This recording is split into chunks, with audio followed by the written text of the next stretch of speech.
In this video, I want to just look at how we actually use the formula to find the angle between two vectors. So I've got two-dimensional vectors on here, and the angle in between them is this one here, which I'm just going to call theta. Now, you might have already looked through some complicated videos about how this formula comes about, but the formula sheet has cosine theta equals u dot v divided by u in two lines like that, which means the magnitude of v, or how long v is, and the magnitude, or u and v. So the magnitude of u times the magnitude of v.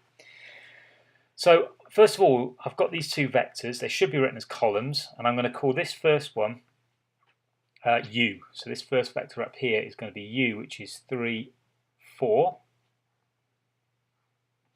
And the second vector here, v, is 5 minus 2. Now, first thing I've got to do is do u dot v. Now that's the dot product. That means the x value x times the x value here. So that's going to give me 15. And then I've got to add on 4 times minus 2. So the dot product I can do pretty much okay. 15 minus 8 giving me 7.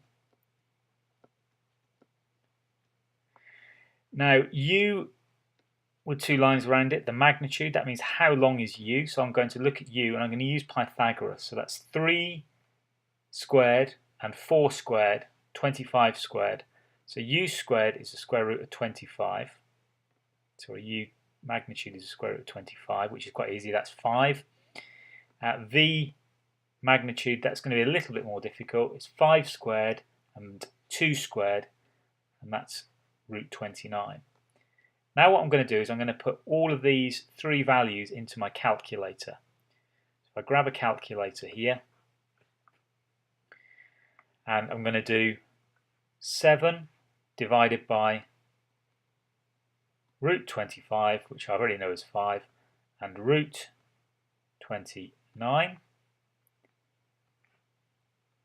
And that means cosine theta is 0.26999. Now, all I need to do now, let me just make a note of that just in case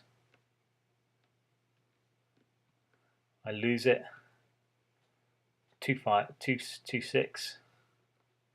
Now all I've got to do is just work out the inverse, and I've got the angle between these two vectors.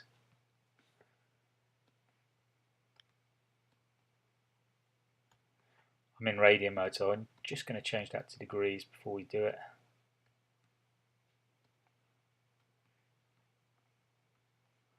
.75 degrees. Okay, and that's how you find the angle between two vectors.